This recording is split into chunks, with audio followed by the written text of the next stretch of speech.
Okay, good. So, welcome everyone. Um, Today we have a research talk by Alison Hicks.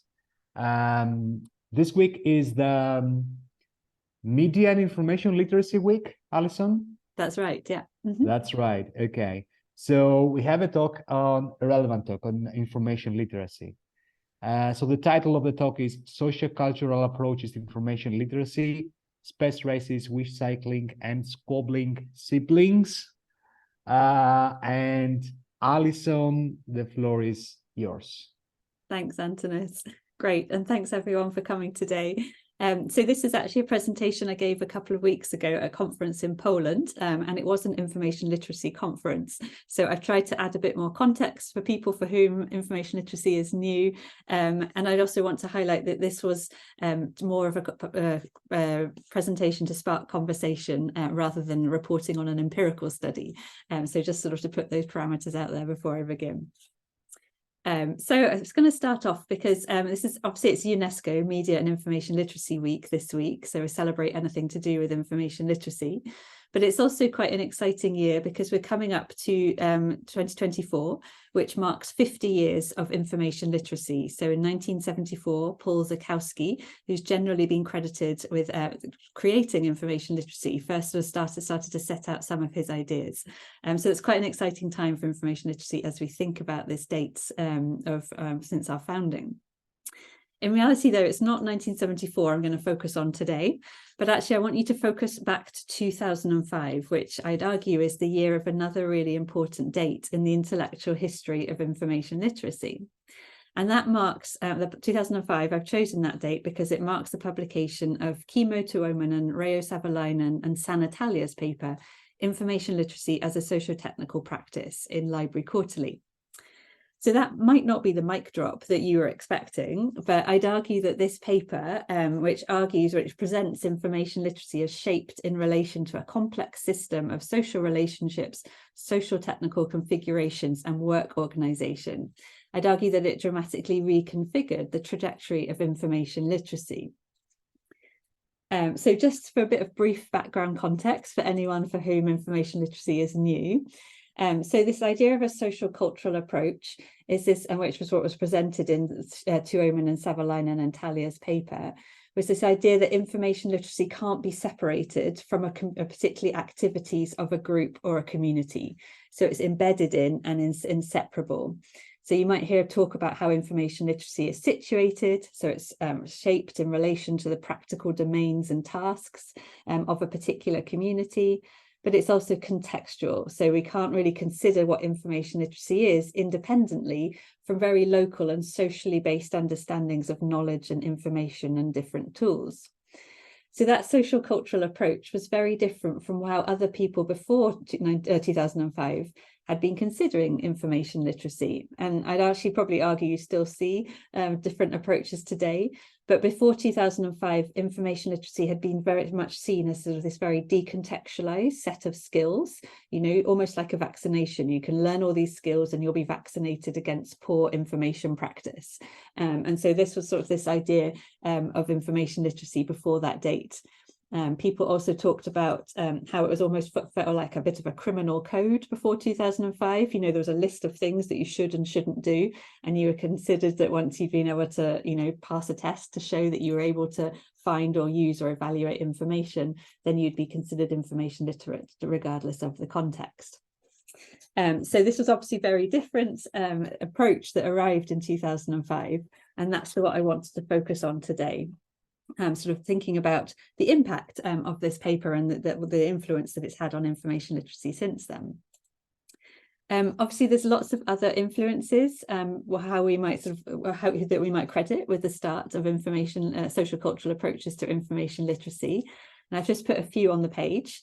And a bit awkwardly, when I was looking at these, I realised that they're all written by Australian women. So I just want to highlight I have nothing against Australian women. I've just decided to focus on the Tuomonen paper because it was more overtly situated within a social cultural tradition and is quite accessible. So that's the reason I've decided to focus on it today. So if we take 2005 as the rough starting date for a more recognised or mainstream introduction of social cultural ideas, 2023 marks 18 years of a more focus on this sort of situated and contextual ideas. So given that, I wanted to use this chance to this presentation to reflect on the state of sociocultural ideas. So how have these ideas been adopted over the last 18 years since that 2005 date? And also how have they been sidelined? So in effect, what do we now know about sociocultural approaches to information literacy, and where might these ideas be going? So I've decided to explore, though, obviously there's a lot of ways I could have explored those ideas, but I've decided to explore the impact of sociocultural ideas on information literacy through an analysis of citation to Tuoman and Savalainen and Talia's original 2005 paper. And my goal through doing that is to provide a snapshot of developments since that date, but also a point of reflection as we continue to explore what a situated and contextual approach to information literacy might look like. Obviously, there's a number of limitations in my approach, not least because of the difficulties establishing the start of a sociocultural approach. Sociocultural theory is often drawing from a very Western theoretical model as well, and there's a number of inequalities noted within referencing and citation practices. So if any bibliometricians out there, just want to be very clear, I'm not doing a typical standard bibliometric analysis, but I really want to just use this as a jumping off point or a vehicle to provide an initial exploration of sociocultural ideas within information literacy. So just a quick word on methods. So what I did was I ran a search in Web of Science, which recognized 191 citing papers to Tuoman and et al.'s work. That was actually a lot lower. Google Scholar, I think, was around 500, and Scopus has about 250, but I went with Web of Science for ease, simplicity in this sense. I sifted out the papers which weren't focusing, they didn't cite anything to do with information literacy, which left me 129, which were focused on information literacy. And then I had a quickly sort of search for the reference and read around the reference within each paper to exclude ones which cited this paper for another reason. You know, they cited it for another non-socioculturally related purpose. And that left me with a data set of 109 papers to have a look at. So I did actually skim read through all those 109 papers, some of which I knew, some of which were quite new to me. And I was searching for and reading around the reference to Tuoman and Savalainen and Talia, and then I sort of skimmed the rest of the paper as appropriate. Through that, I open coded those papers to produce a list of themes or ideas that I could see that were present in literature since that date. So I'm just going to go over those themes that came out of that paper. Out of that analysis, sorry. So the first theme that I noticed within looking at the citing literature was what I termed as picking up on ideas. So this referred to how authors start to use concepts and statements that are presented within Tuomanen's original paper within their own work. So the biggest area was probably this idea of going beyond academic information literacy. So a lot of authors were using Tuomanen's paper to argue or to make the case for a more locally appropriate information literacy curriculum, teaching approach, or understanding of practice. And often that's demonstrated often through a focus on the workplace, but also on everyday settings. And there was a sort of a big growth of research looking at what information literacy looked like in non-academic settings. Because often there's been a big critique that often information literacy is very much focused on traditional academic settings and really has ignored other contexts. So we started to see a real growth of literature looking at things as varied as student protesters or queer information literacy, but also thinking about health contexts and law contexts as well. There was also quite a push for thinking about more culturally or geographically specific understandings of information literacy, with people noting that local information environments and community values shape what legitimate information work looks like. So we saw a growth of research looking at what information literacy looked like in different cultural communities. Another big area where I noticed that people were sort of picking up on ideas was people were using Tuoman and et al.'s paper to take more of a deep dive into the context that information literacy, what information literacy looks like within a school or an academic setting. So even though there had been quite a lot of research looking at academic settings up to this date, it tended to be, this thinking about how people did practice skills, and there really wasn't much of a sense of how information literacy happened or what it looked like. Literature was much more focused on how we teach. So this was sort of taking a step back and thinking, actually, before we can decide what to teach, we need to know what information literacy looks like in these settings. So there was a big group of papers that started to argue that we need to take a more disciplinary approach to information literacy. So rather than having this sort of one idea, information literacy is very standard and universal across all contexts, people were actually looking at what information use and evaluation and finding looked like within a specific discipline. And there were quite big differences between, for example, history, health sciences, and translators. So information looks different for all of those disciplines. There was also quite a big dive into what looked in secondary school classroom practice. So how information literacy was taught within classrooms, particularly because it was quite a bounded setting. A school classroom is quite an insular setting. So people started to look at what information literacy, how people used information literacy to think about credibility or assignments, for example. And then lastly, another sort of big area related to picking up on ideas was a much bigger focus on social relationships and social forms of information. So this sort of this literature was really arguing for the importance of social sources of information, sort of arguing that people don't just draw upon textual information, but they also draw on social. So thinking about people or colleagues around them, and they draw upon these people are really important in shaping information literacy as well. So, for example, Anne-Marie Lloyd's work looked at the importance of peers and colleagues within workplace practice. And there are a few studies of everyday settings which showed how people either relied on family members or hid things from family members. And that was sort of how they were enacting information literacy. Also, Hardy, for example, looked at how space was really important in LGBTQ space, to connect with people who had similar sexualities or were facing similar challenges, and sort of to build solidarity. And that was really important to being able to enact information literacy. So this was quite important new theme as well, sort of moving beyond that traditional focus on library resources, traditional focus on textual information, to emphasize the role that people play in supporting the development of situated knowing as well. Okay. So the second theme that I came up with when analysing this literature was what I've termed as running with the ball, which refers to how authors started to expand ideas that were only really briefly presented within Tuoman and et al.'s original paper. So one theme that I noticed within this sort of subsection was this idea of a much more increased focus on tools and materiality. So in Tuoman and et al.'s original paper, they took, obviously it was the title talked about social technical, so it was aiming to talk about artifacts, and it's sort of, the original paper talked about how artifacts afford or constitute the performance of information literacy.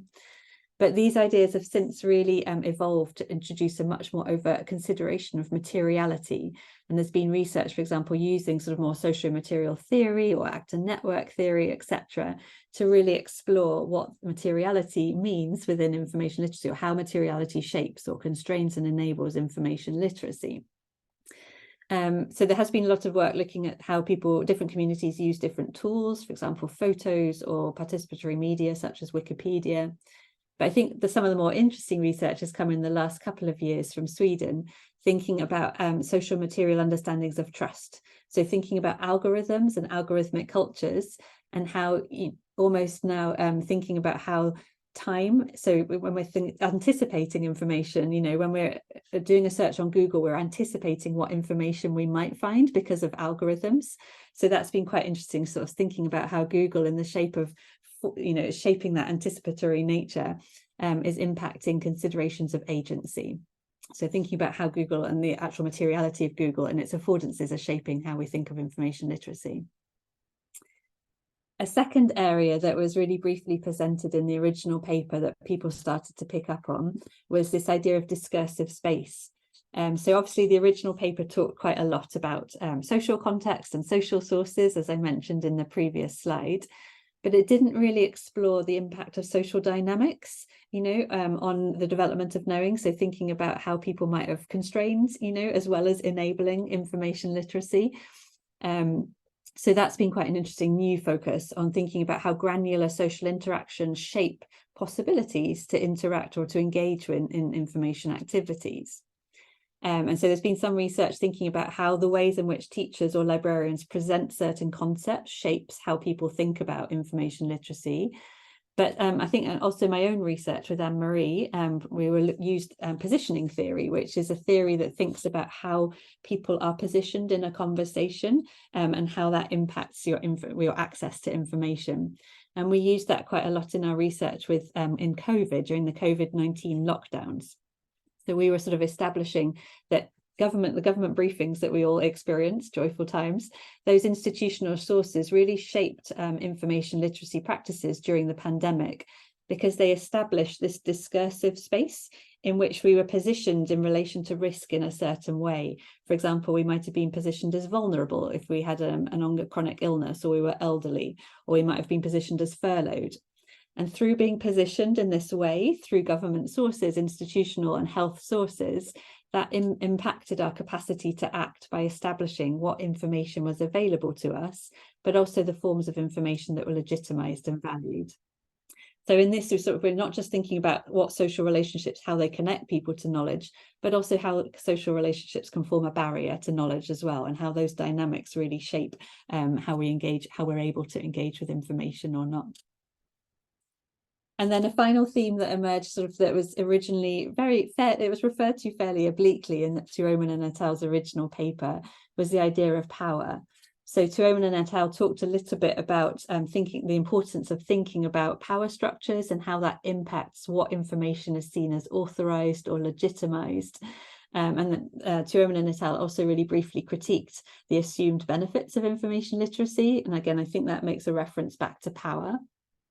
But we have seen a lot more research in recent years exploring, examining power structures even more completely within information literacy. And there's some authors who've looked at information literacy through the lens of cultural and social capital. And they've argued that dominant ways of thinking about information literacy privilege certain very culturally accepted ways of teaching and engaging with information. And you can see that a lot, say, with first generation students, certain ways of middle-class ways of acting and being with it, thinking about information impact who's seen as successful and who might not be seen as successful or more likely to drop out, for example. There has been some research looking at information literacy as an instrument of oppression as well, particularly institutional models, which is quite interesting. And then more recently, authors have also started to explore barriers to information literacy or structural social issues that impede a capacity to act. For example, thinking about stigma, who's stigmatized in society, or thinking about privilege and inequality and how that shapes who's got access to information. Okay. And then the third theme that emerged from the analysis of this literature as well was much smaller, but it was this idea of seizing the day. So I use this to refer to how authors introduce and explore sociocultural ideas that weren't presented in the original paper. So they've gone beyond that. So one quite interesting area that I noticed was this idea of activity. So traditionally, information literacy has been understood as find, evaluate, and use information. But actually, there's this body of literature that's now sort of blowing that out the water and exploring how there's so many more information activities that are implicated. And that's been really important for information literacy as well.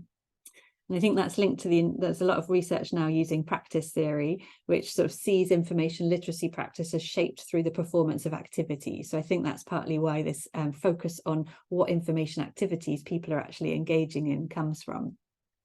So I've got a longer list on my original presentation, but you can see we've got like this idea of recording, creating, organizing, sharing, triaging, storytelling, adhering, reframing. These are all information activities that people have noticed when they've been studying how people use information within a particular community. And I think that really speaks to the numerous ways that people use information to learn.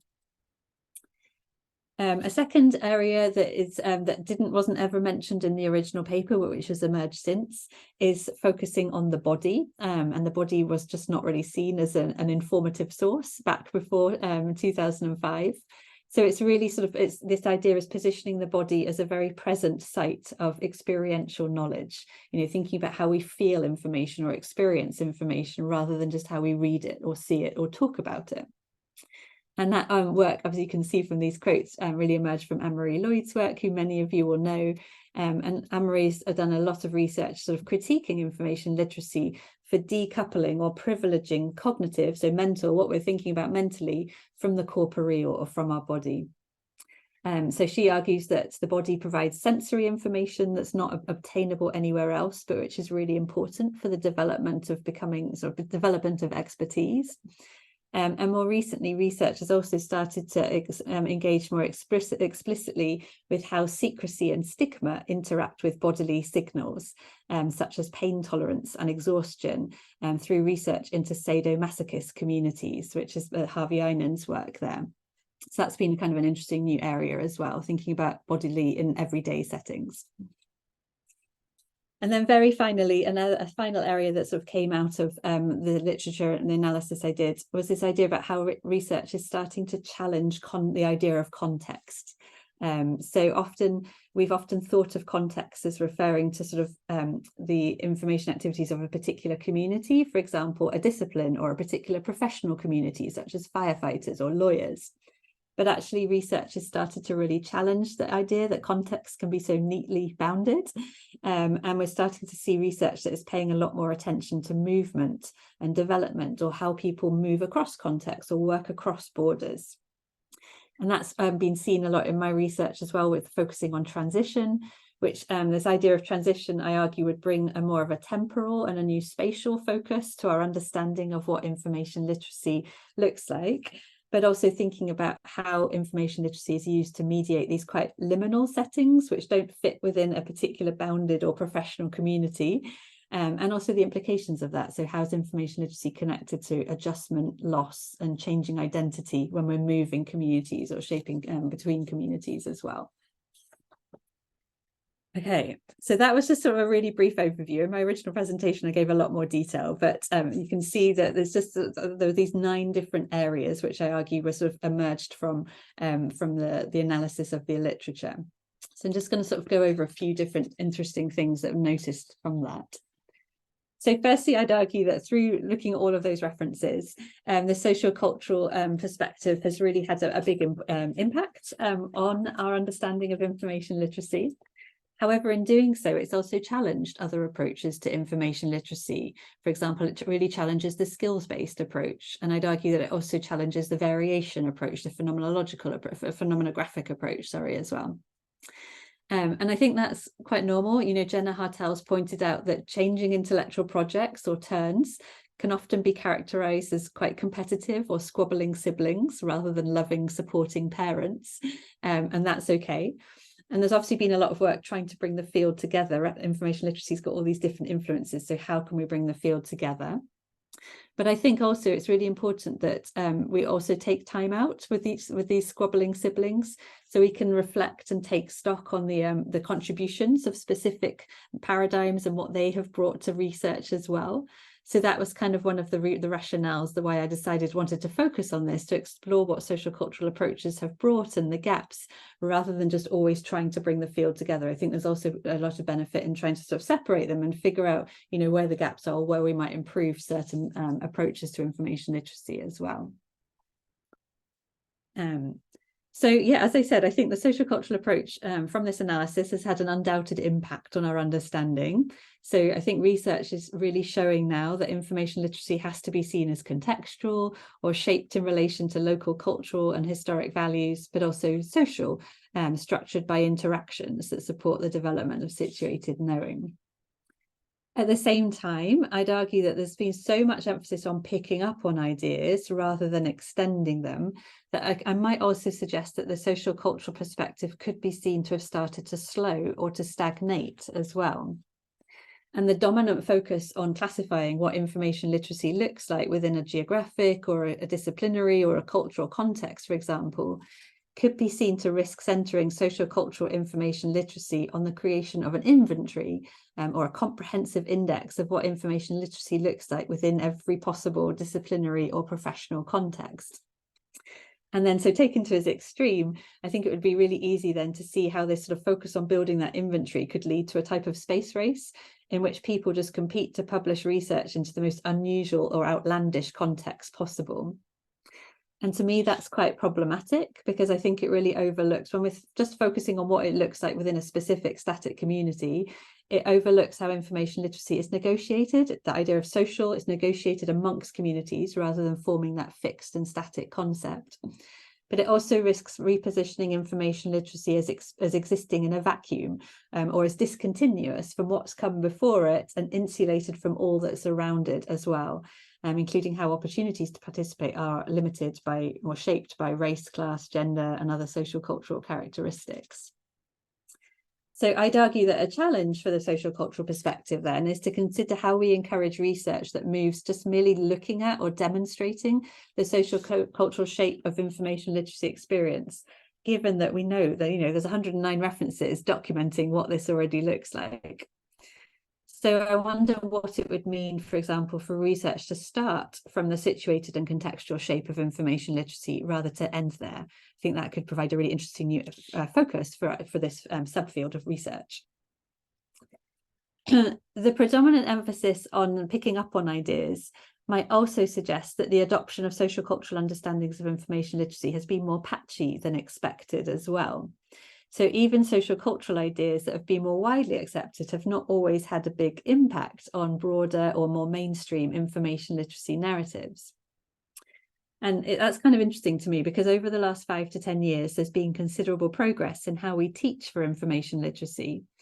Yet I still haven't seen the same focus on how we conceptualize information literacy, so the ontological rather than the epistemological, or the ways in which the social cultural perspective challenges the very nature of what we understand information literacy to mean. So while I think for teaching, we're now moving from teaching by hope to teaching by design, and I know there's a few students here, and we looked at that, looking at backwards design. So even though our teaching is now thinking much more in terms of design, what we want people to learn, I'd argue that what we teach often remains centered on quite a traditional and self-contained version of information literacy, rather than social cultural understandings or development related to what it means to be informed. So I wonder if in doing so, we're actually engaging in a form of wish cycling, which hopefully some of you have come across this verb before, which, much like the person who puts something in the bin in the hope that it will be recycled, even though it might not be suitable. I wonder whether we continue to center what we assume or what we want information literacy to be as librarians, even though from a social cultural perspective, this concept might not be fit for purpose. So I guess for me, a second challenge for the social cultural perspective then is to consider how we might align the adoption of social cultural ideas across our conceptual work, rather than merely in a handful of places. So in previous work, I've argued that the very traditional definition of information literacy, this idea of finding, using and evaluating information, is still quite unchanged from when the ALA introduced their original conceptualization back in 1989. And then there have been later updates since then, but often I'd argue they just try and use different synonyms rather than, but it's exactly the same meaning behind it. So I wonder what it might mean to reconceptualize the definition of information in terms of social cultural participation in complex information environments, rather than the acquisition of generic individual competence. And I find that the definition I've got on the screen, which is a proposed health information literacy definition, it wasn't actually ever accepted, but it was proposed. And I just find that really interesting, how they've introduced society into that, and the surprising impact that just sort of flipping things to focus on how society provides access to information rather than the individual's individual competence. I wonder if flipping like that might actually have a really important impact on our understanding of what information literacy looks like. I also wonder whether now is the time to sort of center new definitions of information literacy around that unfolding shape of practice, rather than just trying to codify foundational elements such as find, evaluate, and use information. So for me, I find it surprising that I wonder whether we can continue to justify corralling so many activities under the heading of use, now that we know that people record, organize, create, adhere to, document, confirm, avoid, share, contest, tell stories about, and reframe information. Finding activities are also quite sidelined within institutional models of information literacy, as my research with Anne-Marie recently pointed out. And the influence of algorithms, these changing algorithmic infrastructure, really create a focus on anticipated information, like what we think we might find or how we might influence the algorithms to find information. So it's very much the focus is here on what anticipated rather than actual retrieved information. So I wonder if that might challenge this focus on find as well. And that was research done by Jutta Heider and Olof Sundin recently. So to conclude, 18 years on, findings from this study suggest that the sociocultural perspective has irrevocably transformed our understanding of information literacy. Ontologically, it's altered our assumptions about the nature of information literacy experiences, including related to its conditions and its outcomes. And even though the ontological and the epistemological haven't always been fully aligned, literature demonstrates, that the social and contextual shape of learning is really evident in how we teach. We can also point to a methodological shift as researchers, including myself, are exploring how we can open up sociocultural information literacy through the employment of discourse or arts-based research methods as well. Importantly, I think it's also really interesting to notice that I think findings from my study counter arguments that were made after Tuominen et al. Published their paper. And people were sort of actively challenging the call for a sociocultural turn, arguing that there wasn't enough empirical work to show how a social constructionist approach or a sociocultural approach to information literacy might work in reality. And I think this builds upon Marcia Bates's concern about what she perceived as a needless struggle for dominance amongst meta-theories. However, today, I think our increased and our very much more sophisticated understanding of sociocultural information literacy indicates that we might finally have enough empirical evidence to make the call about the worth of these ideas. So what is it to be? To my mind, there can only be one answer, and the sociocultural emphasis on the material, the social, and the embodied conditions that shape how people are informed provides a really dynamic way forward for information literacy's next 50 years. Thank you very much for listening. And I think we've just about got time for some questions. I apologize that went on a bit longer than I thought. No, that's okay. That was fascinating. Thank you very much, Alison. I will stop the recording now so that we can have